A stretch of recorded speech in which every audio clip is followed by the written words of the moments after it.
Good morning, students. Welcome back to our online classes. Students, in our last class, we completed chapter number 7 and their book exercise also.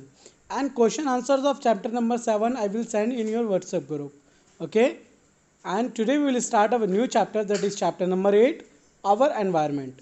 In this chapter, we will study about pollution of air, pollution by water, pollution by land, and noise. Okay, and then after we will study about saving the environment, how we can save our environment. About these topics we will study in this chapter. We will conduct this chapter in 2 and 3 parts. Okay, today is the first part of this chapter. First of all हम एक activity कर लेते हैं, जैसे कि हम सभी chapter को स्टार्ट करने से पहले करते हैं. चलिए थोड़ा सा रीड करते हैं. Human beings have made their environment dirty in many ways. Human beings ने अपना जो एनवायरनमेंट है उस एनवायरनमेंट को बहुत सारे वेज से डर्टी कर रखा है. Look at the picture given below and tick once that make the environment dirty. नीचे कुछ इमेजेस हैं, कुछ पिक्चर्स हैं, उन पिक्चर्स के आगे बॉक्स है, उन पे आपको टिक लगाना है जिन्होंने हमारे एनवायरनमेंट को डर्टी करा है. जैसे कि फर्स्ट पिक्चर है ट्री की, तो ट्री हमारे एनवायरनमेंट को डर्टी करता है? नो, तो इसमें हम टिक नहीं लगाएंगे. Next, there is a vehicle. यहाँ एक गाड़ी है जिसमें से धुआं निकल रहा है, तो इससे क्या होता है बच्चों, हमारा एनवायरनमेंट पॉल्यूट होता है, तो इस पर हम टिक कर देंगे. नेक्स्ट, आप देख रहे हैं कि बहुत सारे फैक्ट्रीज़ हैं, उनमें से वेस्ट आ रहा है, बहुत सारा गार्बेज है जो कि क्या हो रहा है, रिवर्स के अंदर जा रहा है, तो दैट इज़ पॉल्यूशन, तो इसमें हम टिक कर देंगे.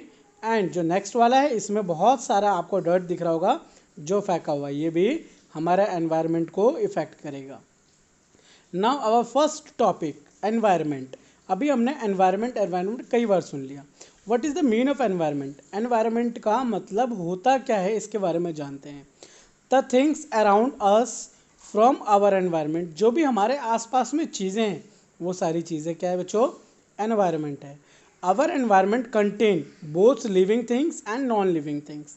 हमारा जो एनवायरनमेंट है, इट मीन्स हमारे आसपास की जितनी भी चीज़ें हैं, ये सारी चीज़ें एनवायरनमेंट कहलाती हैं. और उस एनवायरनमेंट के अंदर दोनों ही टाइप्स के थिंग्स हैं, लिविंग थिंग्स और non living things. Living things कौन से होते हैं? जिनके अंदर जान होता है, जो ग्रो करते हैं, they are called living things. Non living things क्या होते हैं? उनके अंदर जान नहीं होते हैं, वो ग्रो नहीं करते हैं. ओके, तो they are called non living things. All things include us depend on non living things. और हम एक दूसरे पर क्या है बच्चों, जो भी लिविंग थिंग्स है और नॉन लिविंग थिंग्स है वो क्या है, एक दूसरे पर डिपेंडेड है. For example, we need air to breathe. हमें किसकी ज़रूरत है? एयर की ज़रूरत है ब्रीथ करने के लिए. एंड वाटर की ज़रूरत है ड्रिंकिंग के लिए. तो ये सभी चीज़ें हमें दूसरे लिविंग थिंग्स और नॉन लिविंग थिंग्स से प्रोवाइड हो पाती है.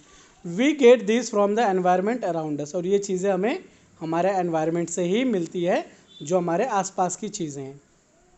The food we eat also comes from plants. जो हम खाना खाते हैं, जो हम फूड खाते हैं, उनके अंदर जो चीज़ें यूज़ है वो हमें कहाँ से मिलती है बच्चों? प्लांट से मिलती है, एनिमल से मिलती है. We get raw material like soil, sand, stones etcetera from the earth. और हमें सॉइल हो गया, सैंड हो गया, स्टोन्स हो गए, ये सारी चीज़ें हमें लैंड से या अर्थ से मिलती है. नेक्स्ट आता है पॉल्यूशन. ये तो हमने एनवायरनमेंट के बारे में पढ़ा. Now next is the pollution. Pollution होता क्या है? The addition of harmful substance to the environment which make it dirty is called pollution. It means जब हम क्या करते हैं, कोई भी हार्मफुल सब्सटेंस को हमारे एनवायरनमेंट में डालते हैं, एडिशन करते हैं, और वो हमारे एनवायरनमेंट को क्या कर देता है, जैसे वह हार्मफुल है तो वो हमारे एनवायरनमेंट को डर्टी कर देगा. तो इसी को हम कहते हैं पॉल्यूशन. जैसे अभी हमने बहुत सारे वेज देखे, गाड़ी में से धुआं निकल रहा है, वो क्या हो रहा है, हमारे एनवायरनमेंट में जा रहा है, तो वो हमारे एनवायरनमेंट को पॉल्यूट कर रहा है, पॉल्यूशन फैला रहा है. The substance that cause pollution are called pollutants. और जो सब्सटेंस पॉल्यूशन फैलाते हैं उनको हम पॉल्यूटेंट्स कहते हैं. Pollution has harmful effect on plants. जो पॉल्यूशन है उसकी वजह से बहुत सारे हार्मफुल इफेक्ट्स हो सकते हैं प्लांट्स के ऊपर, एनिमल्स के ऊपर और ह्यूमन बींग्स के ऊपर. Okay, now we will discuss about the types of pollution. Pollution के कौन कौन से टाइप्स होते हैं? There are many types of pollution. First one is the air pollution. Air pollution क्या होता है? Air is in cities contain a lot of impurities. जैसे कि एयर है कहाँ पर बच्चों? सिटीज़ के अंदर, शहर के अंदर। अ लॉट ऑफ इम्प्योरिटीज़, उनके अंदर बहुत सारे टाइप्स के इम्प्योरिटीज़ होते हैं। Smoke from the industry, industry से निकलने वाला धुआं वहाँ के एयर को पॉल्यूट करता है। व्हीकल्स, जो वाहन हैं, गाड़ियाँ हैं, उनसे निकलने वाला धुआं वो वहाँ के एयर को पॉल्यूट करता है। ये जो दोनों चीज़ें, इंडस्ट्री से निकलने वाला स्मोक और व्हीकल से निकलने वाला smoke, these are the main source of air pollution in the cities. In villages में many houses still use firewoods. आज आप गांव में देखें तो बहुत ज़्यादा क्या हो रहा है बच्चों? फायरवुड्स का यूज़ हो रहा है। वो चूल्हा जलाते हैं लकड़ी से, ओके, और उनसे या फिर कोल से कुकिंग करने के लिए वो यूज़ करते हैं, और उसके अंदर से जो स्मोक निकलता है वो क्या करता है? विलेजेस के एयर को पॉल्यूट करता है। In the rural areas smoke from fire crackers also contributes to air pollution. जो फायर क्रैकर्स से पटाखे हैं उनसे भी एयर पॉल्यूशन होता है। People who breathe in the pollution is suffers from the respiratory disease. जो बच्चों लोग होते हैं वो ब्रीथ करते हैं कहाँ पर? पॉल्यूटेड एयर को ब्रीथ करते हैं, तो उनको रेस्पिरेटरी सिस्टम की बहुत सारी डिजीज़ हो सकती है। जैसे अस्थमा हो गया, उनको ब्रीथिंग प्रॉब्लम हो सकती है, लंग्स कैंसर हो सकता है, ओके। एंड ये कुछ इक्विपमेंट्स आपको दिख रहे हैं, कुछ इमेजेस दिख रहे हैं जिनसे क्या होता है? एयर पॉल्यूशन होता है।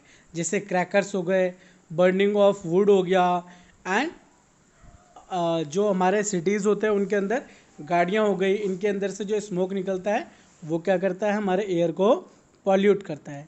इनके अंदर से कुछ गैसेस निकलती है, जैसे गैसेस लाइक कार्बन डाइऑक्साइड हो गया, मीथेन हो गया, trap the heat from the sun and do not allow it to escape from the earth atmosphere. This is called greenhouse effect, okay. Over the year, increase in the amount of carbon dioxide in the atmosphere due to air pollution has lead to gradual rise in the earth atmosphere. बच्चों क्या हो रहा है कि ये जो हमारे जो भी हमने अभी इमेजेस देखे, ये जो भी हमने पढ़ा, इनमें क्या हो रहा है? इनके अंदर से एक पॉल्यूशन निकल रहा है, ओके, जो हमारे एनवायरनमेंट को क्या कर रहा है? पॉल्यूट कर रहा है। पॉल्यूट निकल रहा है जो हमारे एनवायरनमेंट में पॉल्यूशन फैला रहा है, और वो पॉल्यूशन वहीं का वहीं रह जाता है, ओके, जिसकी वजह से ग्रीन हाउस इफेक्ट हो रहा है और ग्लोबल वार्मिंग हो रहा है। ग्लोबल वार्मिंग में क्या होता है? Global warming can cause ice of polar region that melt. जो पोलर रीजन है उसके अंदर के जो आइस है वो क्या होते जा रहे हैं बच्चों? पिघलते जा रहे हैं, ओके। तो that is first part of this chapter, and today's homework is read this chapter, and in our next class we will start from water pollution. Thank you for watching this video.